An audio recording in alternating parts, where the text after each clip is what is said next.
Um dos discípulos de Freud, que foi o William Reich, ele trouxe uma coisa que o Freud se distanciou, que foi que no começo da psicanálise, o Freud estava muito ligado às questões do corpo.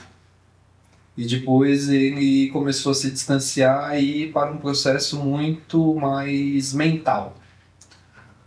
O Reich, por outro lado, ele foi muito mais para o corpo, para o fenômeno que acontecia no corpo. E dentro da visão do Reich, era possível se resolver traumas, encontrar dores, emoções, sentimentos nas couraças musculares, verificar as defesas psíquicas no próprio corpo. Uhum. Eu quero saber do senhor, professor, como que a fenomenologia entende a psicossomatização?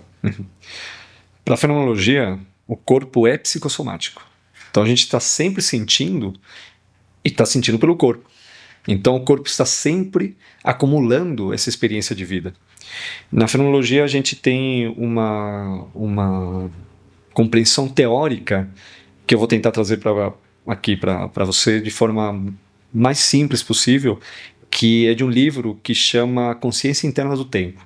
É um livro do Russell. Nessa consciência interna do tempo, o que o Russell traz? Ele fala que nós captamos o momento presente a partir de uma capacidade que o nosso corpo tem de presentificar o movimento temporal. Então, ele dá uma analogia de como se fosse uma esteira passando. Na verdade, ele não dá essa analogia, eu que criei essa analogia. Imagina uma esteira de aeroporto, onde passam as malas, e uma luz iluminando só um ponto da esteira, e a esteira passando. Então, esse é o momento presente, e essa luz é a nossa consciência captando, a partir do corpo, o que está acontecendo, as experiências que estão passando.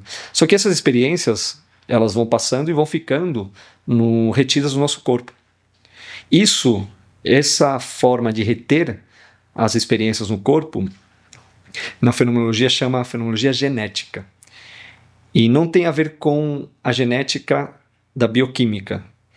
Tem a ver com a gênesis de onde vêm as nossas experiências. Então, o Russell ele observou que a gente tem um campo dessas gênesis que se armazenam no corpo. Então, elas ficam na célula. Tem uma gênesis que ele chama das gênesis ativas, que fazem parte do nosso campo do consciente, do que da fenomenologia é denominado como campo reflexivo. Tem outras gênesis que estão no campo do pré-reflexivo, que são as gênesis que a gente não tem acesso direto, mas que retém experiências da nossa vida. E tem as gênesis que ele chama das passivo-ativas, que a gente pode acessar, por exemplo, com um processo terapêutico ou com diferentes tipos de terapias, para trazer para a consciência. E todas essas gênesis estão influenciando o nosso presente. E não só influenciando a nossa mente, por exemplo. Elas influenciam o nosso corpo também. Daí entra a questão da psicossomática. Então, o corpo é psicossomático. O corpo é manifestação daquilo que a gente viveu e está mostrando o nosso sentido. Eu gosto de dizer que o corpo ele não mente para nós. Então, você quer saber como você está, seja mais sensível com o seu corpo. Observe seu corpo. Aí você vai ter respostas sobre questões de como você está se alimentando, como você está cuidando do seu físico em relação, por exemplo, à atividade física, porque o corpo ele precisa de atividade física. E também pelas questões emocionais. O corpo ele reage se ele tem emoções que ele está retendo e não está conseguindo colocar para a consciência, então o corpo ele vai se manifestar, pode dar, por exemplo, problemas de irritação, pode dar, por exemplo, problemas de gastrite, úlcera. Bom, e tem uma série de outras doenças que são ditas psicossomáticas. Então é a reação do corpo em relação a como a gente carrega a nossa história de vida e como a gente lida com as próprias emoções. Então, dentro desse raciocínio, é possível se curar de por exemplo, um nódulo, uma alergia, uma úlcera, prestando atenção no corpo, entrando em contato com a emoção que está identificada ali e trazendo para a consciência. A partir desse momento, o corpo entra num processo de autocura? A fenomenologia fala alguma coisa sobre isso? Consciência, com certeza sim. A partir de ganhar consciência do próprio corpo, você está transformando ele. Agora, não é um processo de um dia para o outro, é um processo que leva um tempo. Pensa assim, se você levou 30 anos para desenvolver uma úlcera, não vai ser em 2 dias você vai conseguir destravar o quanto esses estados emocionais que você carregou por tanto tempo criaram enraizamentos no teu corpo, vão se dissolver de um dia para o outro. Mas sim, com certeza dá sim, eu já vi acontecer nos meus pacientes e comigo mesmo. Assim. Então, isso é uma forma de você ir fazendo uma limpeza do teu corpo a partir de uma limpeza emocional. Então, trazer as emoções de mágoas, de dores, para a consciência e, a partir daí, fazer esse processo de cura. Então, eu posso concluir que o corpo é um reflexo da mente, das emoções. Então, tudo que eu encontrar no corpo vai ter uma correspondência direta com as emoções e com a mente e com os processos de pensamento e de emoção. É isso? Sim, porque não é dividido, é tudo uma coisa só. Então, na fenomenologia fica muito claro de que a divisão em categorias, a divisão de uma coisa separada da outra, não faz sentido. O que a gente pode observar é que são categorias diferentes de uma coisa só. Então a gente pode falar do corpo humano que tem diferentes corpos.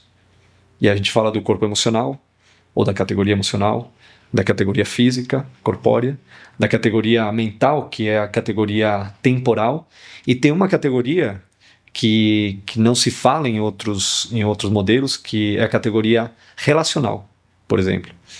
Categoria relacional, então, entra como sendo um corpo. Olha que interessante para a fenomenologia. Entra como sendo uma parte do nosso estado como ser humano na relação com o mundo. Então tem a categoria relacional. E tem mais uma categoria que essa eu acho fantástica, que é a categoria transcendental. E o que quer dizer essa categoria? É a capacidade que temos em fazer escolhas, mas que está nos colocando sempre no mundo.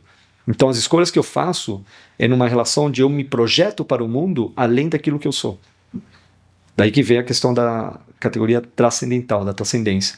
Mas ao mesmo tempo essa categoria, e por isso o nome transcendental, é para identificar que na nossa essência temos uma ética que nos transcende, que ela é além da nossa própria história de vida. Então a categoria transcendental, ao mesmo tempo que essa capacidade de discernimento, de escolhas, de se apropriar da própria existência, de poder tomar decisões além dos instintos físicos, corpóreos, mostra também esse lugar de reconhecer uma ética que existe no ser humano e que vai além da sua história de vida, além do contexto sociocultural, além de qualquer outra identificação com esse corpo. Então temos essas 4 categorias. Categoria temporal, que seria a mente. Só que na fenomenologia a gente não usa a palavra mente, porque a palavra mente ela tem uma origem que está ligada a um lugar onde você mistura o que é a consciência com esses processos que são do corpo. Então a mente, isso é algo que eu fui observando e eu fui desenvolvendo essa ideia, a mente, para mim, ela é um órgão do corpo. Ela tem uma funcionalidade que é de sobrevivência do corpo. E que, além da sobrevivência, é para entregar, por exemplo, prazeres do corpo. E que está ligado à sobrevivência, tudo isso. Bom, essa categoria temporal, ela mostra, e daí que a gente começou a falar agora, a questão de como nós percebemos o tempo e como nós retemos as experiências. Retemos as experiências em memórias que podem ser reflexivas, que a gente pode acessar com a nossa consciência, ou memórias que entram no campo do pré-reflexivo. Segunda categoria corpórea, a categoria do corpo. Então, eu sei que eu tenho um corpo. Então, todo ser humano tem um corpo. E a partir desse corpo eu me manifesto na matéria, no mundo. Então, essa categoria também demonstra como eu me vejo no meu corpo. Como eu me sinto no meu corpo. Como eu me represento na relação com os outros no meu corpo. Terceira categoria relacional. Como eu me relaciono com os outros. Como eu me relaciono com os outros mesmo na ausência deles. Como eu me relaciono comigo mesmo. Nós temos um diálogo contínuo com nós mesmos. Existe uma relação de você com você. Isso dá para identificar. E quando você identifica como você se trata, você pode mudar esse tratamento. Você pode se tratar com mais carinho, você pode se tratar com mais paciência, você pode se tratar às vezes com mais seriedade, com mais disciplina. Então, reconhecer essa conversa interna, essa relação que eu tenho comigo mesmo, é fundamental para fazer uma transformação do ser. Para fazer uma transformação dos hábitos que me fazem mal. Fazer uma transformação sobre como eu me relaciono com os outros. Porque tudo aquilo que eu acredito que os outros podem estar pensando de mim, na verdade são preconceitos que eu tenho comigo mesmo. Então reconhecer isso é muito rico para poder fazer uma transformação em poder me sentir mais à vontade com os outros. Quando, por exemplo, se eu for uma pessoa muito tímida. Então isso entra na categoria relacional. E a quarta categoria, que é a categoria transcendental que eu já expliquei. Então, basicamente, por que é interessante ter essas categorizações? Porque assim é um caminho que eu consigo identificar esses diferentes campos de como a pessoa se manifesta na sua vida. E aí eu consigo trabalhar em cada um desses campos. E todos esses campos se cruzam. Então, todos esses campos, eles fazem parte do ser humano como um todo. E isso tudo, esse conhecimento, ele vem da psicopatologia fenomenológica. Claro que é o Russell, que é o pai da fenomenologia, o filósofo, ele dá a base para que depois esses outros cientistas eles foram desenvolvendo mais essas categorias. Porque o Russell estava mais interessado na pura percepção, no que é a pura consciência. Ao ponto que ele chega a falar, a consciência é o espírito. E ele não fala só isso. Ele fala também que a realidade se constrói porque existem consciências que estão ali, que fazem com que a realidade exista. Isso é interessantíssimo. E ele falou isso no começo do século XX. Nos primeiros livros que ele tem de fenomenologia.